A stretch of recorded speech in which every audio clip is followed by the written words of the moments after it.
matin, le thème que je vais aborder, est-ce que tu peux mettre la deuxième page s'il te plaît?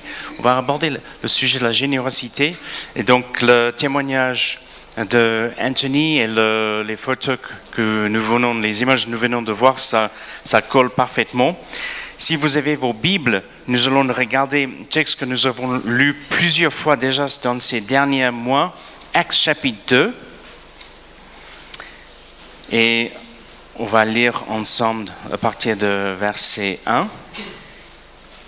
jusqu'à 4. Après, je vais sauter à verset 36. Et je lis la version Summer. Quand le jour de la Pentecôte arriva, les disciples étaient tous rassemblés au même endroit. Tout d'un coup, un grand bruit survient du ciel. C'était comme si un violent coup de vent s'abattait sur eux et remplissait toute la maison où ils se trouvaient assis. Au même moment, ils virent apparaître des sortes de langues qui ressemblaient à des flamèches. Elles se séparent et allèrent se poser sur la tête de chacun d'eux. Aussitôt, ils furent tous remplis du Saint-Esprit et commencèrent à parler dans différentes langues, chacun s'exprimant comme le Saint-Esprit lui donnait de le faire. Verset 36. Donc, juste pour expliquer verset 36, Pierre va se lever et expliquer ce qui s'est passé. Il va s'appuyer sur les paroles prophétiques. C'est un message incroyable. 36, Pierre continue à dire, « Voici donc ce que tout le peuple d'Israël doit savoir avec une entière certitude. Dieu a fait Seigneur et Messie, ce Jésus que vous avez crucifié. » Ce discours toucha profondément ceux qui l'avaient entendu. Il demandait à Pierre et aux autres apôtres, « Frères, que devons-nous faire ?»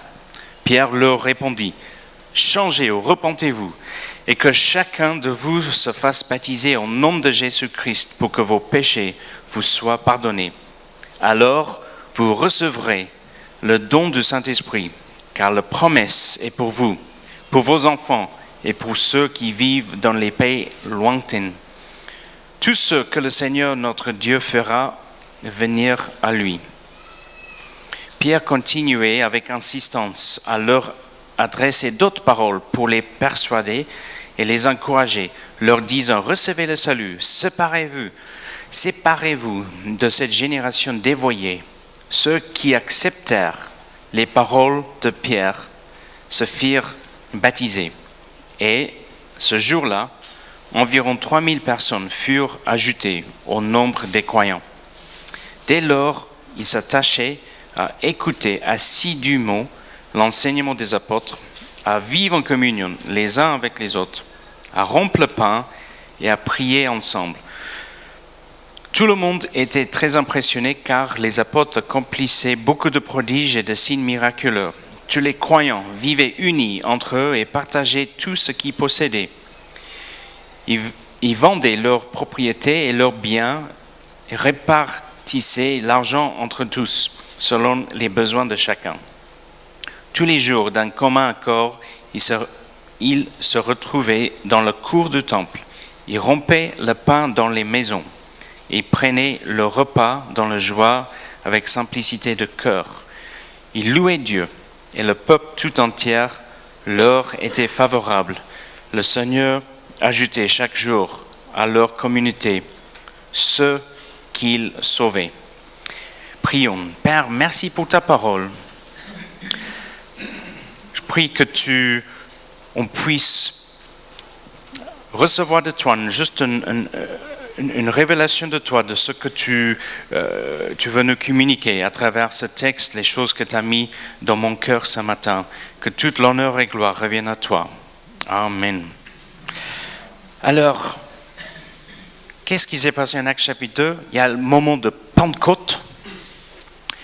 Après Pentecôte, Pierre se lève, il prend la parole et dans un sens, il annonce la bonne nouvelle de Jésus, il annonce l'évangile, il explique ce qui s'est passé à tous ceux qui étaient autour, qui écoutaient.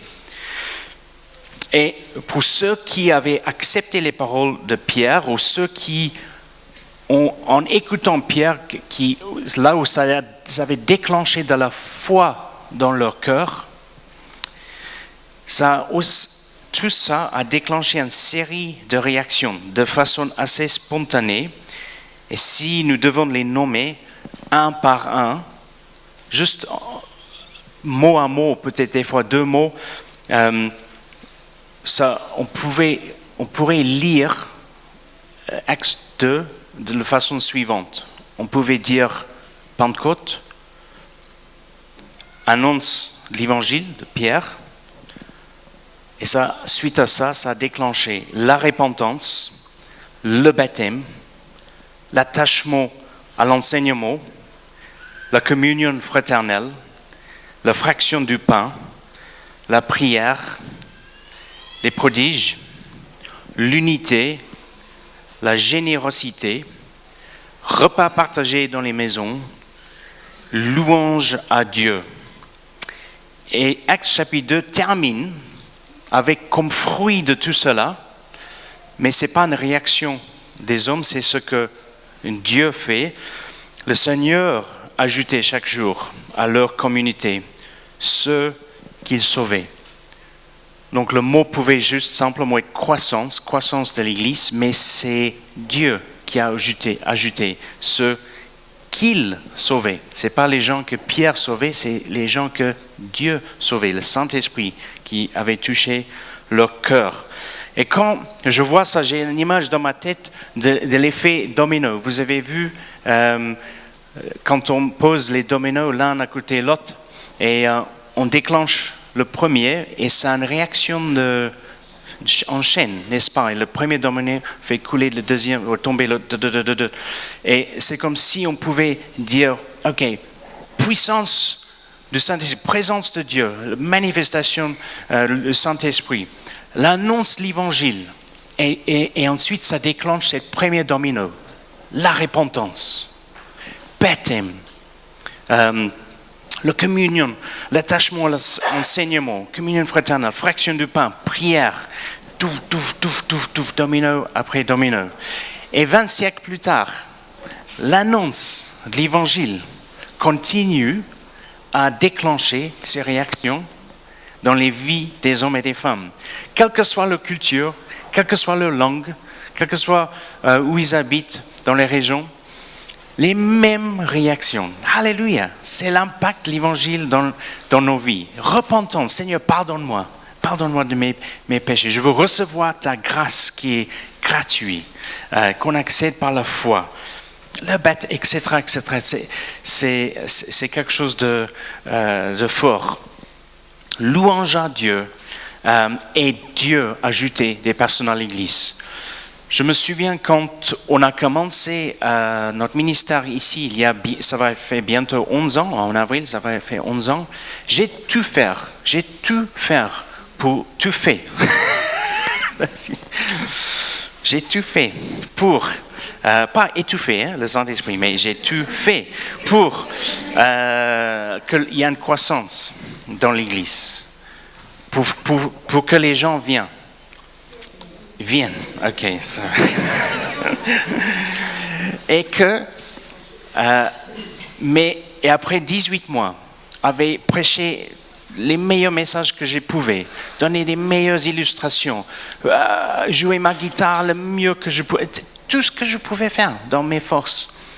On avait toujours 3 enfants dans l'école de dimanche, c'était jeune Léo, Clara et Peter, et on est allé de 25 adultes à 18 adultes. Et je me suis dit, si je rejoins les points, où va-t-on? J'ai crié à Dieu, je voulais jeter l'éponge, j'ai crié à Dieu, qu'est-ce qui se passe? Et c'est là où le Saint-Esprit a révélé en moi une racine d'orgueil, parce que j'ai voulu qu'il y ait une croissance et qu'après les gens disent oui, depuis que Tim et Nadine sont à l'église de Rochefort, il y a une croissance. Et je voulais prendre un peu de cet honneur-là. Je me suis repenti, je dis ok Seigneur, maintenant je sais que j'ai tout donné, il y a moins de monde qui vient, Donc, évidemment, si quelque chose se passe maintenant, ça peut que être toi. Et donc, si quelqu'un trouve la foi et veut se repentir de leur péché, et cet cycle que je viens de citer, la foi, repentance, baptême, communion fraternelle, fraction du pain, prière, recevoir les enseignements, louange à Dieu, générosité, tout ce que l'Évangile déclenche dans nos vies, dans nos âmes, dans nos cœurs, ce sera toi et ce sera ton esprit qui le fait. Et pas longtemps après, je me souviens un couple que beaucoup d'entre vous vont pas connaître, mais les anciens vont se rappeler de Miguel et Michel, un couple que Françoise Louvet avait témoigné auprès de ce couple, parce qu'ils étaient dans la famille. Et finalement, il vient devant en pleurant. J'ai pensé, ils étaient enrhumés, ils étaient malades, ils voulaient qu'on prie pour eux, et il dit, non, on veut placer notre foi en Jésus. Et c'était après 18 mois.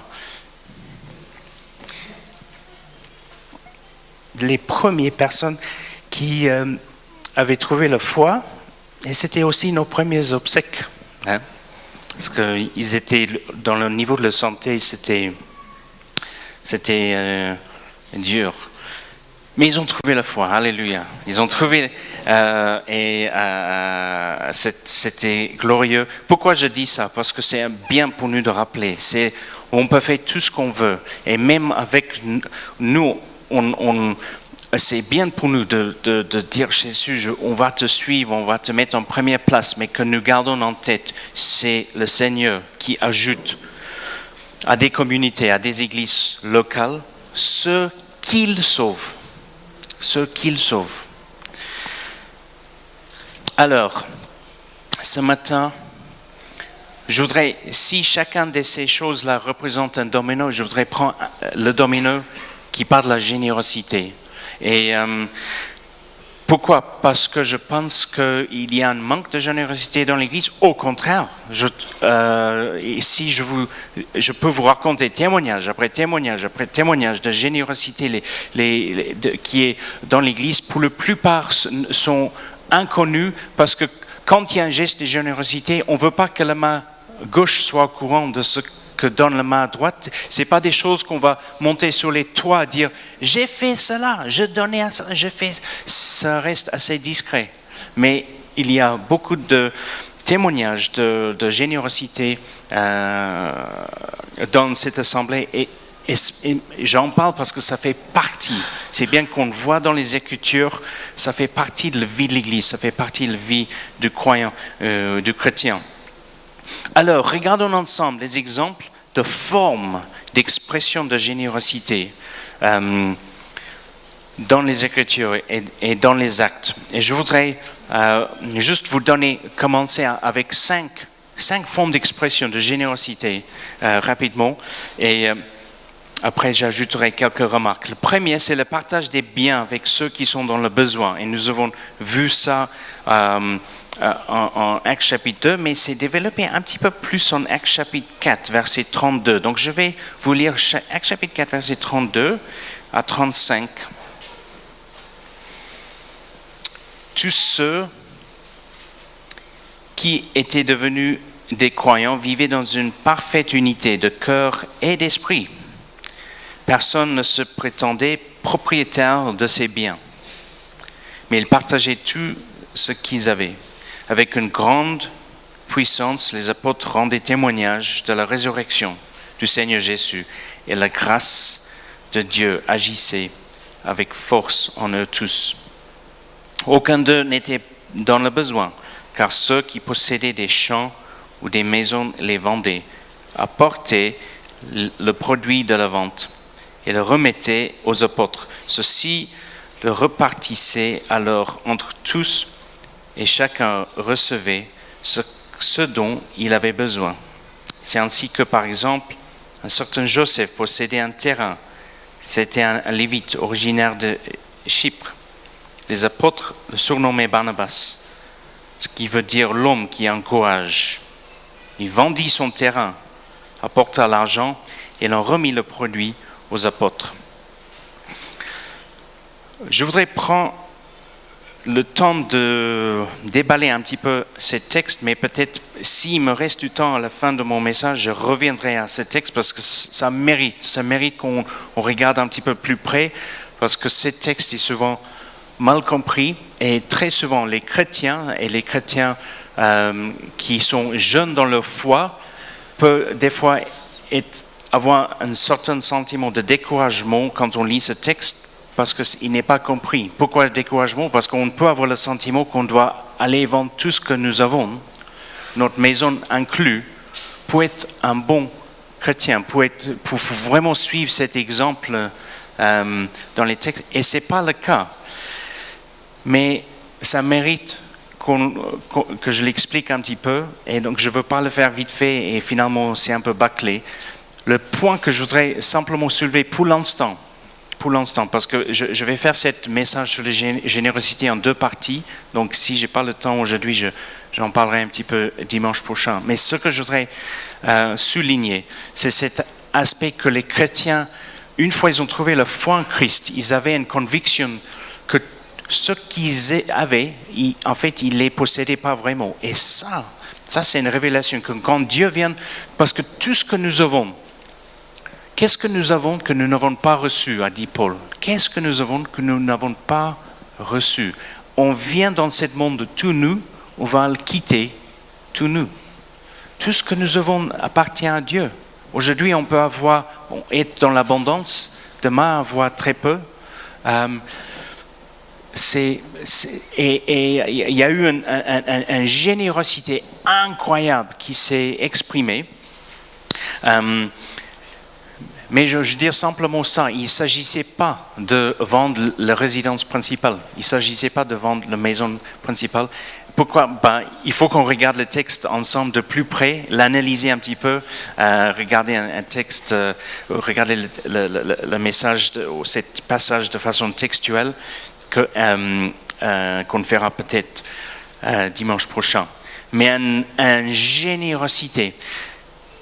Et il y a eu des témoignages de ça. On se rappelle quand il y a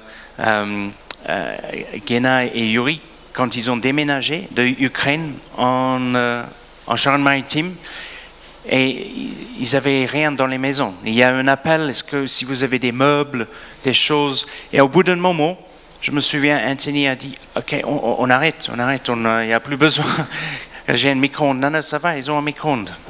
Déjà, c'est bon, il y a des tasses, des verres, des choses. C'est ça, l'église, la communauté qui partage ce qu'on a en excès avec ceux qui sont dans le besoin pour répondre à les besoins entre croyants, entre la famille de Dieu. Ok, deuxième expression de la générosité, la distribution de la nourriture aux veuves. Si vous regardez en Actes chapitre 6, il y a la distribution de la nourriture aux veuves. C'est un principe dans la loi de Moïse de s'occuper des veuves, des orphelinats, les étrangers.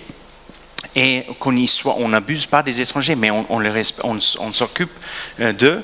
Et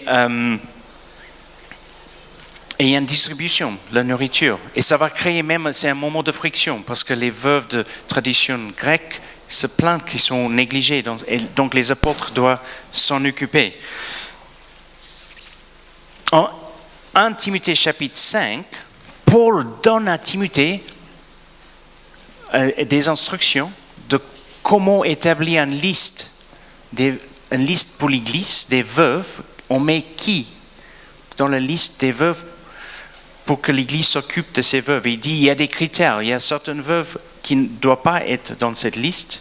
Et il va dire, par exemple, il faut que les familles d'abord s'occupent des veuves.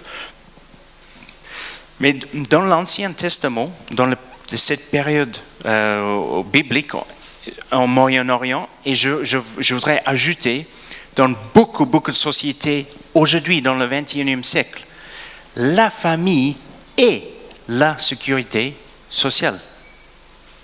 Et si une femme devient veuve, ou un homme devient veuve, et leurs enfants, ils n'ont plus d'enfants, on pense à qui, par exemple, Noémie. Vous vous rappelez l'histoire elle a perdu son mari, elle a perdu ses deux fils, et une de ses belles-filles retourne chez son peuple, mais c'est Ruth qui va rester avec elle pour s'occuper. Et c'est Ruth qui glane dans les champs de Boaz et qui aide à pourvoir les besoins de Noémie. La famille et la sécurité sociale, pour beaucoup de personnes, même aujourd'hui, dans beaucoup de sociétés, et si la famille n'est pas là, pour s'occuper de la personne, cette personne peut se trouver dans une grande précarité. Mais si cette personne a la foi en Christ et se trouve dans une église locale, dans une communauté chrétienne, cette église devient comme une famille. Et nous jouons le rôle de s'occuper et prendre soin de cette personne. C'est un des bénédictions du royaume de Dieu, c'est un les effets très positifs de l'annonce de l'évangile dans le monde entier. Et j'ai grandi en Afrique du Sud, où il y a énormément de pauvreté. C'est un pays riche par rapport à d'autres pays africains, mais c'est un pays où il y a énormément de pauvreté. Et le rôle de la famille, très important. Par exemple, quelqu'un a besoin d'aller à l'hôpital pour un traitement. En France, il y a souvent une ambulance ou une voiture, ambulance taxi, je ne sais pas comment, qui va amener les personnes pour leur traitement. Dans beaucoup de pays, c'est un membre de la famille qui prend un jour de congé et qui amène les personnes à l'hôpital. Il n'y a pas de transport pris en charge pour nous amener à l'hôpital. Et des fois, c'est des églises qui jouent le rôle. Il y a un tel qui a besoin de voir un médecin et la personne n'a pas de transport. Ici, il y a quelqu'un qui peut l'aider. C'est des membres de l'église qui vont jouer ce rôle. Ok, distribution de la nourriture et l'action de Bethesda est vraiment très bien dans cet égard. Et juste un rappel qu'à l'entrée, il y a cette panier, ou cette boîte, le panier à l'entrée de l'église Bethesda. Vous pouvez mettre la nourriture qui se préserve dedans. Et s'il y a quelqu'un dans le besoin, on peut le distribuer et ce qui reste va en Ukraine pour le prochain colis. Troisième façon, expression de générosité, l'ouverture des maisons. L'ouverture des maisons, l'hospitalité. Cette message, je recule un ou deux pas. Cet message tombe bien parce que il y a 2 semaines, Catherine a parlé de nos maisons, que Dieu utilise nos maisons, donc comment en ouvrir notre maison, Dieu peut l'utiliser et avancer son royaume.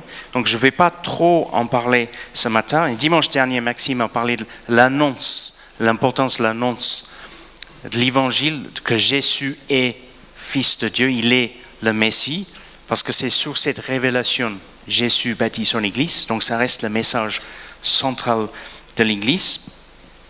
Et quand on annonce l'Évangile et ça touche les cœurs des gens, il y a la foi, ça déclenche toutes ces réactions dans nos vies.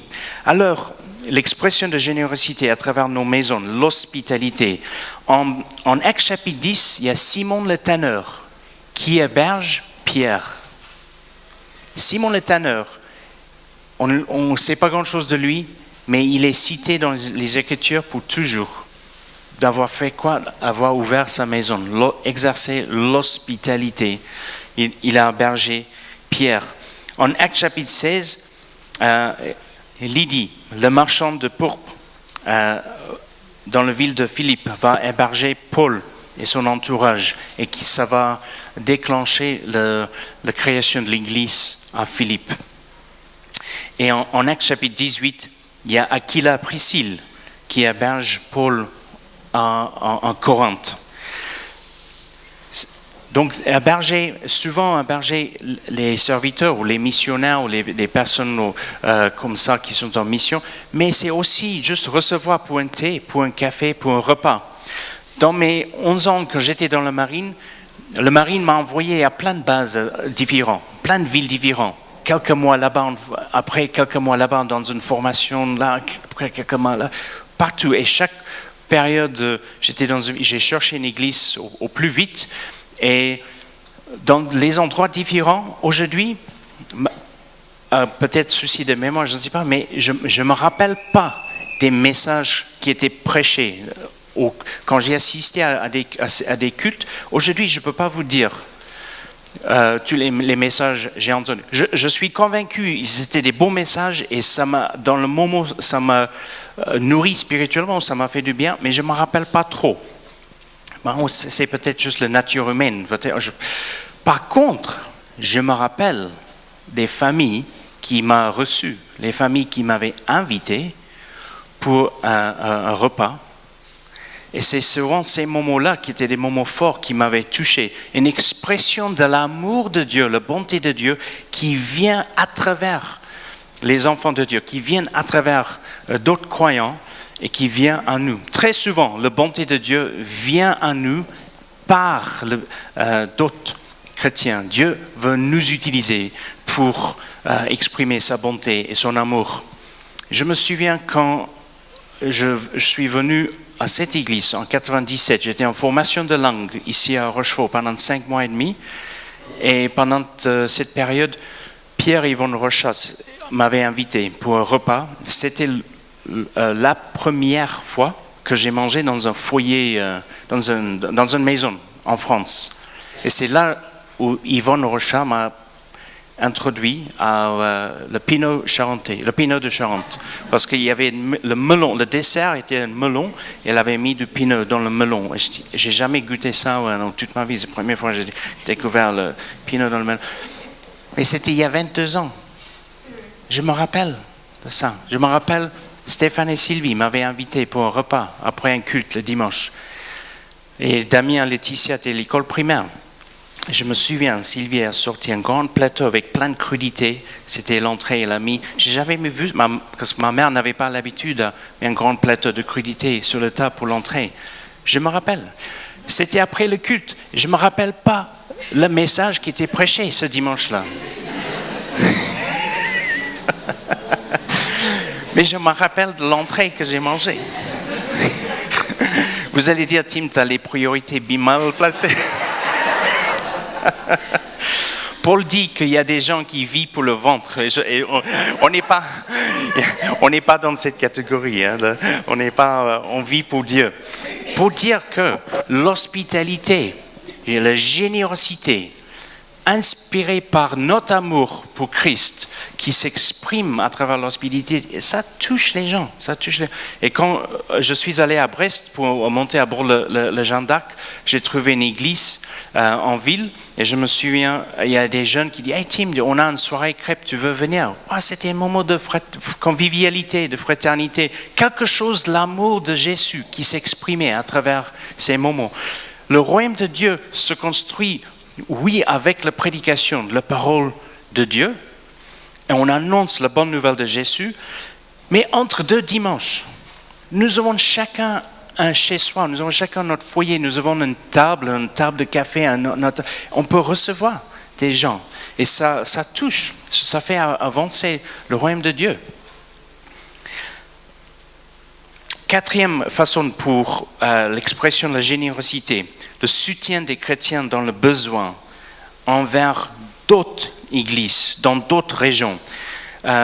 Actes 11, si vous êtes toujours dans les Actes, on va regarder Actes chapitre 11, verset 27.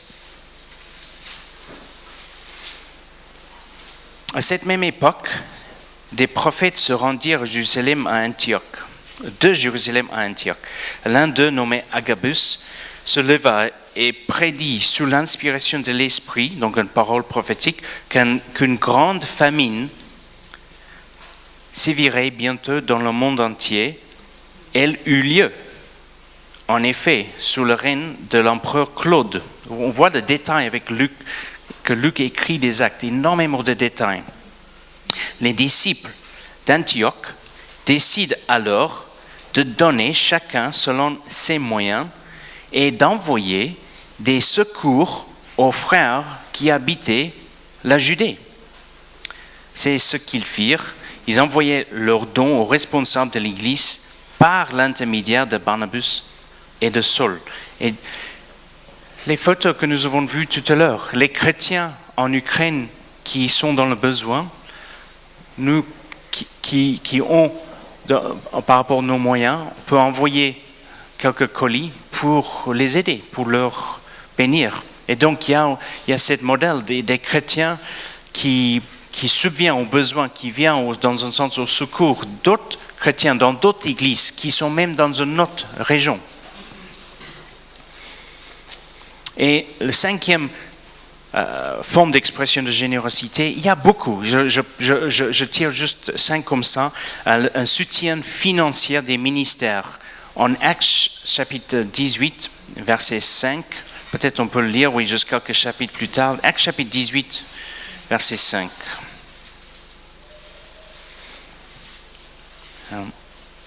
Je vais commencer à verset 4. Chaque sabbat, Paul prenait la parole dans la synagogue. Donc, il est à Corinthe.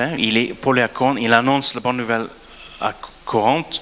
Prenait la parole dans la synagogue et cherchait à convaincre les Juifs et les Grecs. Quand Silas et Timothée arrivèrent de Macédoine, donc Philippe et l'Église dans la région de Macédoine, il consacra tout son temps à annoncer la parole. Il rendait témoignage aux Juifs que Jésus est le Messie. Pourquoi ce texte est important? Parce qu'avant, Paul, il fabriquait les tentes pour subvenir à ses besoins. Et il y a d'autres textes, on n'a pas le temps de les regarder tous maintenant, mais où Paul explique, 1 Corinthiens chapitre 9, si vous prenez vos notes, où il rentre dans pas mal de détails, pour ne pas faire un obstacle à ceux qui annonçaient la bonne nouvelle de Jésus, il ne cherchait pas du tout à recevoir les dons ou leur demander leur soutien matériel pendant qu'il annonçait la parole de Dieu. Pour empêcher qu'on dise, il vient nous annoncer la bonne nouvelle de Jésus avec une motivation de recevoir quelque chose en retour.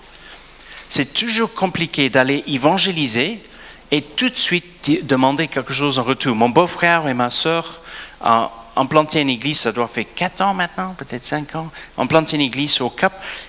Ils commencent l'église de zéro. Le premier culte, une personne, ma mère.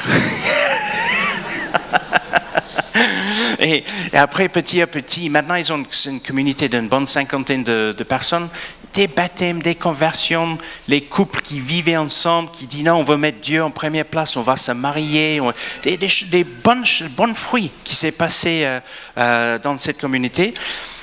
Et il m'a dit, il va très doucement pour parler au sujet des finances, d'offrandes, de dîmes, de tout ça, soutien financier, parce que c'est une implantation d'église. Il est toujours dans cette phase d'annoncer l'évangile, donc pour l'instant, il fabrique les tentes.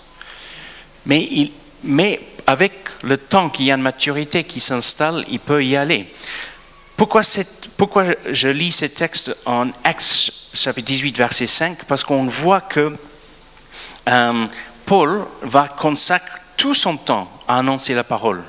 Pourquoi? Parce que quand Silas et Timothée arrivent de Macédoine, ils apportent avec eux une offrande, un don financier de l'église de Philippe en Macédoine. L'église, il y a d'autres textes qui en parlent de cette offrande. Les chrétiens à Philippe, donc une église déjà établie, structurée, où il y a des responsables en place, il y a une maturité spirituelle, ils comprennent que Paul a un ministère au Corinthe, il fabrique les tentes, mais ce sera mieux qu'il peut se donner entièrement à annoncer la parole. Et donc les chrétiens, les chrétiens à Philippe font un don pour soutenir ce ministère apostolique de Paul. Timothée, Silas l'apportent, et à ce moment, dès qu'ils arrivent, Paul se met à prêcher la parole tout le temps. Ils annoncent tout le temps la parole et il n'a plus besoin de faire des tentes, en tout cas pour cette période.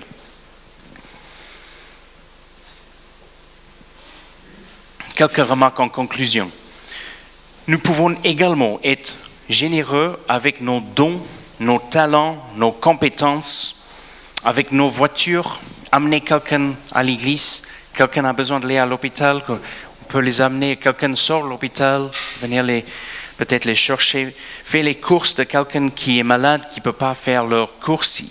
Tout ce que je vous cite là, ce sont des choses qui se passent déjà dans notre Église, mais c'est en cachette, parce qu'on ne veut pas annoncer. Les gens n'annoncent pas des toits de l'Église. Notre temps, d'être généreux avec notre temps. Notre temps, et quand je parle de temps, je ne parle pas simplement, bien sûr, le temps qu'on donne pour servir.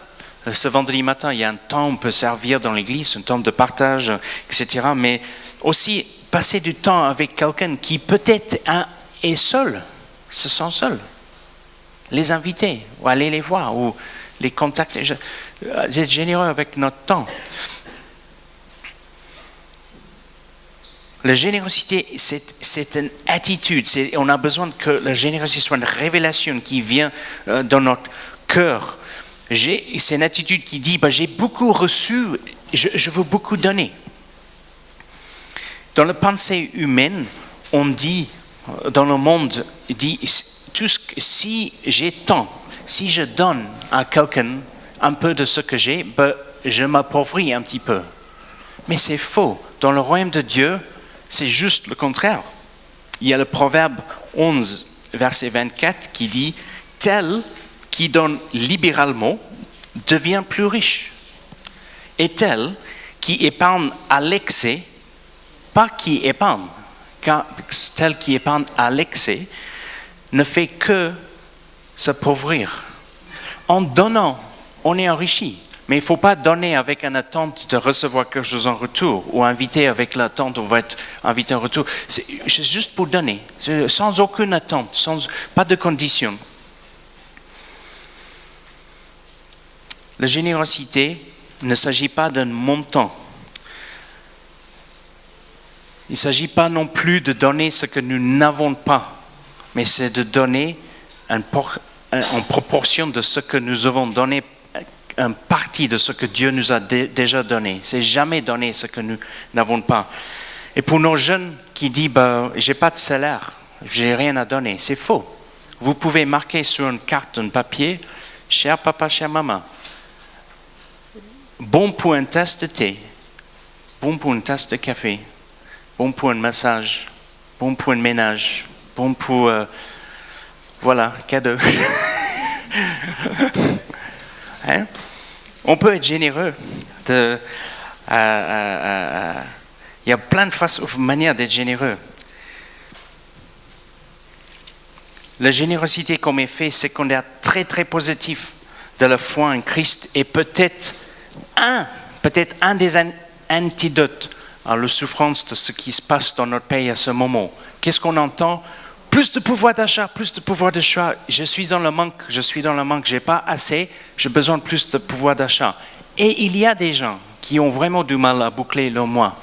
Mais par la foi en Christ, ça déclenche une attitude qui dit, au lieu de dire je veux plus, dit comment je peux aider mon prochain. Et quand on s'intègre dans une église locale, si quelqu'un se trouve dans les besoins, et on peut tous, chacun de nous, des moments, se trouver dans le besoin. Ça peut être différent, mais mes parents ont toujours eu des moyens, mais je me souviens, on a eu un mois, quand j'étais petit, il y a eu un mois où les placards étaient vides. Et mes parents ont dit à personne. Et un jour, on arrive à la maison, il y avait des sacs de courses à la porte. Le Seigneur a touché le cœur de quelqu'un, et ils ont livré les courses. Incroyable, incroyable. On peut tous avoir les moments d'avoir un besoin d'une manière. Des fois, c'est peut-être juste un besoin de parler avec quelqu'un. On soit accessible, généreux avec notre temps. Mais cette générosité on voit dans les actes, on voit qui était évident dans la vie des chrétiens de l'Église naissante, l'Église primitive. Si on le pratique, ça fait partie de la solution pour un France heureux. Déjà, la foi en Christ, la repentance des péchés.